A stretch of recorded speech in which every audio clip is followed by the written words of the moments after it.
네, 안녕하세요. 자, 이번 영상에서는 리액트 훅스의 대표적인 스테이트, 유즈 스테이트에 대해서 한번 살펴보도록 하겠습니다. 자, 먼저 헤더에다가 스테이트 페이지로 가기 위한 링크를 하나 만들고요.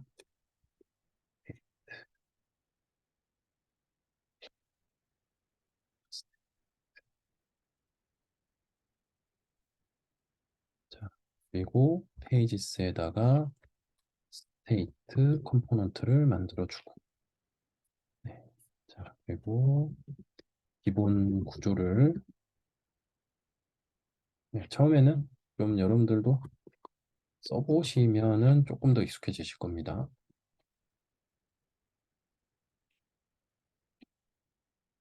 클래스 네임을 스테이트 페이지 익스포트 포트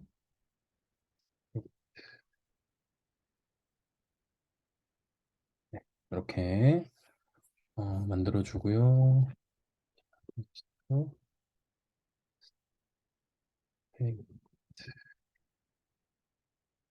자, 그러면 자, 헤더에 이렇게 가고, 자, app.js에서 스테이트에 대한 주소 요청이 오면은 스테이트 컴포넌트를 주자.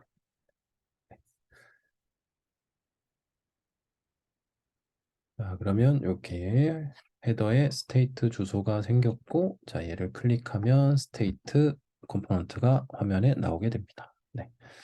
사실 리액트를 처음 접할 때 가장 어려웠던 부분 중에 하나가 이런 부분이었던 것 같아요. 컴포넌트를 어떻게 정의를 하고 화면이 어떻게 변환이 되나. 네, 그게 참 어려운 부분 중에 하나였던 것 같습니다. 네, 그래서 이런 것들을 좀 여러 번 만들어 보시고 연습해 보시면 금방 익숙해지실 거니까 연습을 해보시면 좋을 것 같고요.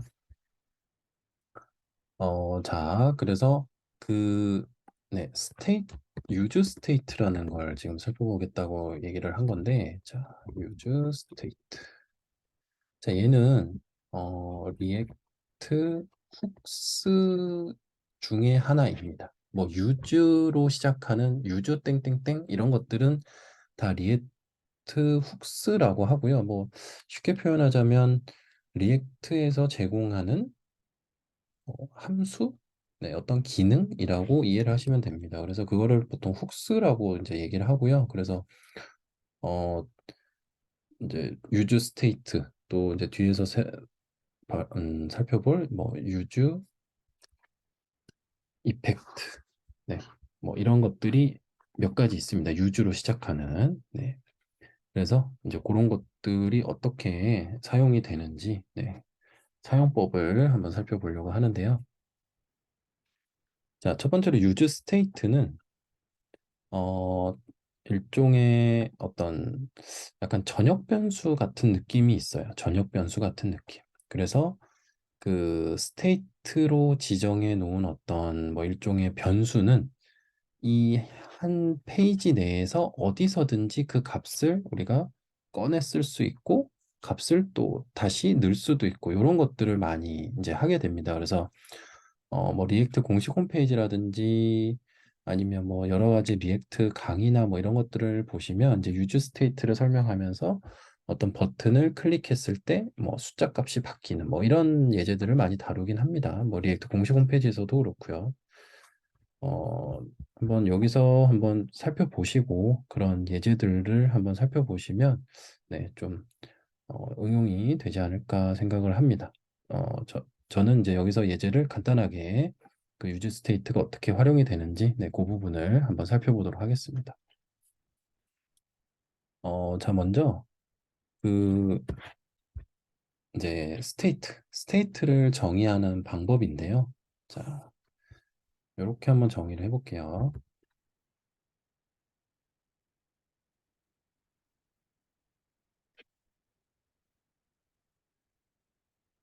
유즈 스테이트는 임포트가 필요한 부분이고요. 이제 유즈 스테이트 정도를 치게 되면은 이렇게 추천이 뜹니다. 그래서 이렇게 추가를 해주시면 돼요. 뭐 만약에 그 추천을 놓쳤다라고 한다면 이 문장을 그대로 작성을 해주시면 됩니다. 그래서 이제 리액트에 있는 use state라는 뭐 펑션인 거죠, 펑션. 네. 자, 그래서 보통은 이렇게 끝나는 게 아니라 이렇게. 네. 자, 그래서 이제 이 use state로 자, 이 파람1이라 이게 여기서 이제 파람1이라는 게 변수라고 보시면 돼요. 변수. 네, 파라몬이라는 게 변수다라고 보시면 됩니다. 변수 이름인 거고, 자, 꼭 쌍을 지어서 set으로 이름이 붙고 이 변수 이름이 이렇게 뒤에 붙는 거예요. 그리고 여기서는 카멜 케이스를 꼭 적용을 해주셔야 됩니다. 네, 요 규칙을 지켜주셔야 리액트가 스테이트로 지정한 어떤 뭐 파라미터구나 그렇게 처리를 해 주게 돼요. 자, 그러면 이 값을 이제 어떻게 여기서 활용을 하냐면 자, 파람 원 이런 식으로 이제 화면에서 사용을 할 수가 있어요. 자, 근데 지금은 뭐 아무것도 안 보이는데 왜냐면은 정해진 값이 없기 때문에 자, 그러면 만약에 그 스테이트를 이용해서 어떤 파라미터에 대하가 초기값을 뭔가 줘야 된다. 자, 그럴 때는 어떤 식을 또 쓸 수 있냐면 자, 여기 안에다가 매개 변수처럼 자, 그냥 초기값이라고 써보겠습니다. 네. 자, 그러면 이 파람1에는 네, 이 초기값이라는 텍스트가 이제 저장이 된 거예요. 그래서 지금 여기 파람1이라는 값을 이제 출력을 하게 되면 이렇게 초기값으로 지정한 값이 여기 출력이 되고 있죠. 아까는 아무것도 없었죠. 아무것도 없었기 때문에 값이 뜨는 게 없었어요. 근데 어떤 값을 줬더니 이제 뜨게 됩니다. 만약에 이 값을 뭐 이렇게 막 써보겠습니다. 자, 그러면 이렇게 그 초기값으로 지정한 값이 이렇게 뜨게 됩니다. 이게 스테이트의 특징이에요. 예. 자, 그러면 나중에는 이제 뭐 다른 컴포넌트로부터 전달받은 값이라든지 아니면 뭐 데이터베이스와의 어떤 그 데이터베이스에서 가져온 어떤 리스폰스 값을 이제 또 어떤 특정 파라미터에다가 뭐 초기 값으로 준다든지 뭐 이런 것들도 같이 하게 될 수가 있다라는 거죠. 자, 일단은 네, 이렇게 초기 값이 없는 상태로 다시 한번 좀 살펴보도록 하고요.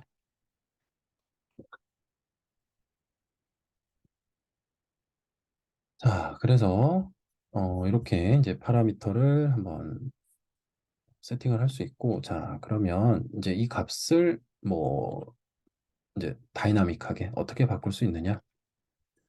자, 버튼을 하나 만들어 보겠습니다. 버튼. 그 HTML의 그 버튼입니다.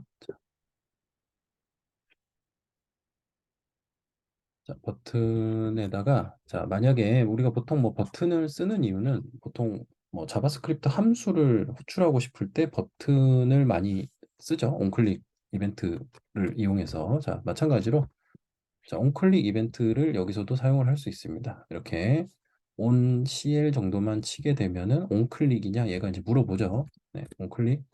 그다음에 어 펑션 1이라고 주겠습니다. 자, 이거는 무슨 의미냐면 이제 HTML에서 하듯이 자, HTML에서 하듯이 이 버튼을 클릭하면 이 함수를 호출하겠다라는 의미입니다. 네. 자, 요거는 다 요거 이벤트 부분은 똑같이 대소문자 구분을 해주셔야 돼요. 자, 그리고 함수는 이렇게 중괄호 안에다가 지금은 에러가 나는 이유는 네, 요게 없으니까 그걸 만들어 줘 보겠습니다. 원. 자, 그 다음에 얘를 이제 어떻게 할 거냐면 저 파라원이라는 이 스테이트로 지정한 이 녀석의 어떤 값을 지정을 해볼 거예요. 자, set param1이라는 이제 스테이트 값을 변화할 수 있는 그런 함수입니다.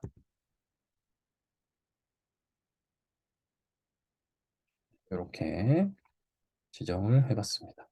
지정을 했고, 자, 그러면 자, 지금은 어떤 상황이냐? 자, 파라몬에는 현재 초기 값이 없죠. 네, 그렇기 때문에 지금 여기 보이는 게 없어요. 그래서 버튼을 클릭하면 이 안녕하세요라는 값을 파라몬에다가 저장을 하겠다는 거예요. 그러면 여기에 이제 그 저장된 값이 나오는지 그걸 살펴보려고 하는 겁니다. 자, 버튼을 한번 클릭해 보겠습니다. 네, 안녕하세요라고 보이죠. 자, 만약에 그러면 얘를 초기 값 아까처럼 자, 이렇게 하고 저장을 하게 되면 자, 처음 상태 다시 이제 보통 그 리액트를 처음에 npm 스타트를 이용해서 실행을 해놓고 그 리액트 컴포넌트를 수정을 하게 되면 네, 계속 다시 로딩이 된다고 보시면 돼요. 새로 고침이 된다라고 보시면 되겠습니다. 그래서 네, 뭐 우리가 그냥 HTML에서 고라이브로 뭐 하듯이 네, 그런 느낌이라고 보시면 되고요. 자, 그러면 지금도 이렇게 했을 때 버튼을 클릭하게 되면 이렇게 네, 그 파라미터 값이 바뀐 걸 확인할 수가 있죠.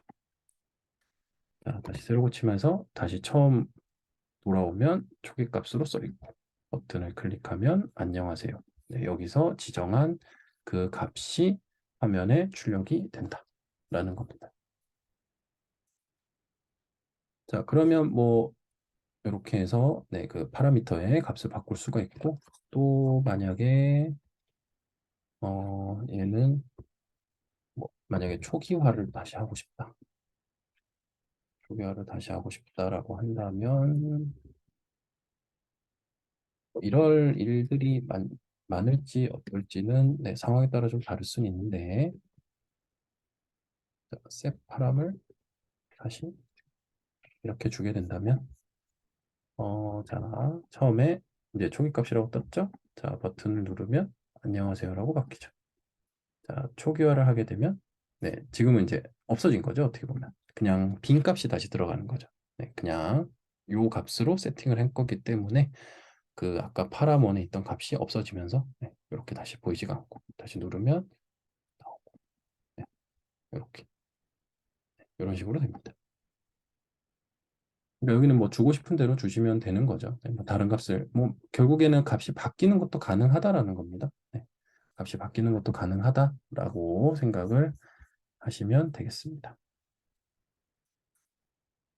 자, 그리고 이제 앞으로 또 많이 사용하게 되는 것 중에 또 하나가 뭐 이제 결국에는 뭐 게시판을 만들든 뭐 회원 프로젝트를 만들든 뭐 여러 가지를 만들 때 결국엔 사용자의 입력을 받아서 그 입력 값을 가지고 뭐 백엔드로 전송을 한다든지 이런 것들이 많게 될 텐데 그럼 결국에는 그럴 때 많이 사용하는 태그가 자 뭐냐면 input 태그가 있죠. 네. HTML에서 사용하는 그 input 태그.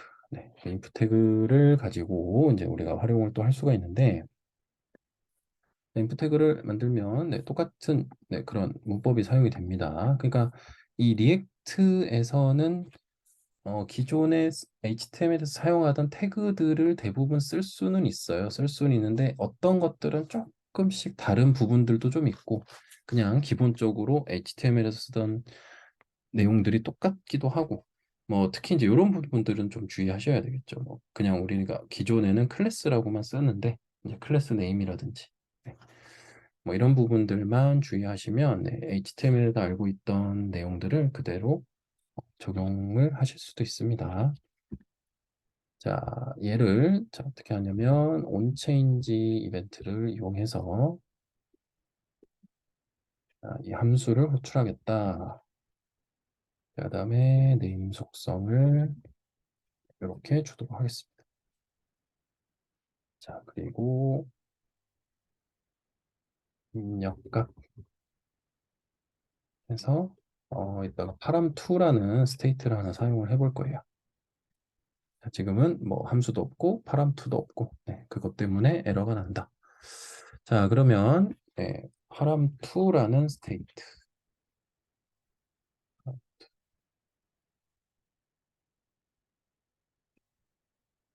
네. 이렇게 해서 이제 param2라는 스테이트를 사용하기 위해서 네. 이 스테이트는 무조건 필수로 그 이름과 set 그 이름. 네, 이렇게 기본이에요. 이거는 네, 이거는 뭐 바꿀 수 있는 게 아니라 기본적으로 그 지켜야 되는 문법이라고 보시면 됩니다.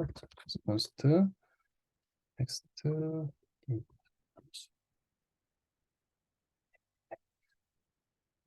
자, 그러면 이제 지금 하고 싶은 거는 여기서 어떤 값을 입력을 하면 여기에 이제 그 입력한 값이 나오게끔 하고 싶은 거예요. 네, 그걸 한번 살펴보려고 하는데 자, 요때는 이제 좀 사용을 해야 되는 게 또 뭐냐면 자, 이 함수를 호출할 때 이벤트를 넘겨줍니다. 이벤트를 넘겨주도록 합니다. 이벤트를 넘겨줘야 되고요. 왜냐면은 이제 여기서 이제 어떤 그 속성 값들을 좀 가져가기 위해서. 자, 그러면 좀 개발자 도구를 같이 한번 살펴보셔야 됩니다. 자, 개발자 도구를 같이 열어서 자, 먼저 콘솔 로그로 2에 뭐가 오는지를 한번 볼게요. 자, 이제 뭔가를 입력하게 되면 이제 텍스트 인풋 함수가 호출되면서 네, 이벤트를 같이 이제 가져가죠. 그 요소를 가져갑니다. 자, 그러면 뭔가 굉장히 많은 것들이 이렇게 넘어와 있습니다. 넘어와 있고요. 자, 여기서 이제 중요하게 봐야 되는 부분은 여기 타겟이라는 부분이에요. 자, 타겟이라는 부분에서 자, 여기 보시면 자, 우리가 결국 필요한 건 뭐냐면 여기에 입력한 값이 필요한 거죠. 자, 여기에 보면 타겟의 value라는 그 속성에 보면은 이제 입력한 값. 자, 한 번 더 입력을 이렇게 해보겠습니다. 그럼 밑에 또 이렇게 콘솔이 계속 한 번씩 입력할 때마다 이 콘솔이 찍히는 거죠. 자, 그러면 여기서도 input value를 한번 살펴보면 네, 지금 입력한 값이 여기 그대로 네, 찍혀 있는 걸 볼 수가 있습니다. 네, 뭐 엄청나게 많은 속성들이 있어요. 엄청나게 많은 속성들이 있고요. 뭐 이거를 이제 필요에 따라서 여기서 이제 쓸 것들만 가져다 쓰시면 되는 거고, 여기 보시면 이제 name, 네, 우리가 name을 이렇게 param2라고 지정을 했는데 여기 name 속성도 여기 들어가 있죠. 네. 자, 그래서 이거를 어떤 식으로 할 수가 있느냐? 자, 로그 콘솔 로그로 2점 타겟 네. 2점 타겟을 한번 찍어볼게요. 요거는 좀 주석 처리를 하고요. 뭔가 너무 많기 때문에 자, 새로 고쳐 한번 하겠습니다. 자, 그러면 타겟을 가져왔더니 이제는 이 요소가 이렇게 보이는 게 보이죠. 네. 이 요소가 이렇게 보입니다. 자, 그러면 거기에 value 자, 그러면 이제 딱 우리가 원하는 그 데이터가 이렇게 나오게 돼요. 네. 그 입력값이 나오게 됩니다. 자, 그러면 이런 방식으로 2점 타겟점 네임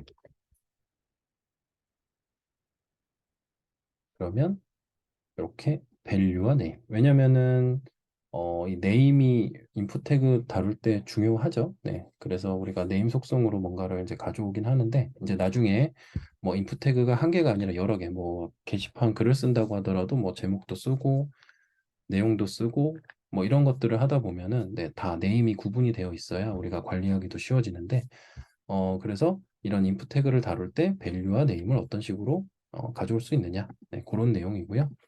자, 그러면 이거를 또 어떤 식으로 우리가 가져올 수 있냐면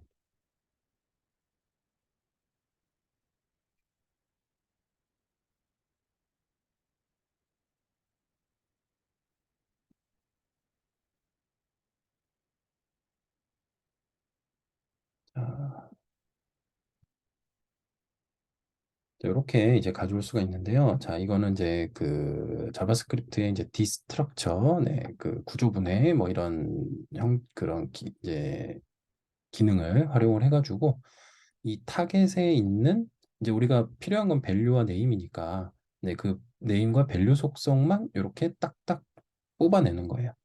그렇게 해서 그거를 각각 자바스크립트 변수로 받고, 네, 그러면 이제 이렇게 활용하기가 더 쉬워진다라는 거죠. 네. 자, 그래서 결국에는 우리가 여기다가 화면에다가 뿌려주기 위해서는 결국 이 밸류가, 밸류가 이제 이 파람2의 값으로 지정이 돼야 되는 부분이니까, 자, set param2를 이용해서 밸류를 여기다 지정을 하게 되면, 자, 새로 고침을 하고, 네, 그러면 이렇게 지금 쓰는 내용이 그대로 이 화면에 뿌려지게 되는 겁니다. 네. 결국에는 이렇게 받아서 나중에 뭐 백엔드 쪽으로 전송할 때도 이렇게 이제 파라미터 스테이트로 이렇게 지정을 해서 활용을 할 수 있는 거니까, 이거는 굉장히 리액트에서 많이 사용이 되는 내용이니까 좀 잘 살펴보실 필요가 있습니다. 그래야 나중에 백엔드 쪽으로 그 파라미터 전송 요청을 할 수가 있어요. 그때 많이 활용이 됩니다. 네, 그래서 이 스테이트를 어떻게 정의하는지, 그리고 인풋 태그가 있을 때 파라미터를 어떻게, 그 값을 어떻게 꺼내는지, 네, 그다음에 그 값을 꺼냈다면 그거를 스테이트로 어떻게 지정을 하는지, 네, 요 내용만 잘 파악을 하시면 응용하는 데는, 네, 이제 개수만 좀 늘어난다, 이렇게 생각을 하시면 될 것 같습니다. 네. 자, 그러면 이 정도로 스테이트를 정리하도록 하고요. 네, 다음 시간에 이어서 하도록 하겠습니다. 감사합니다.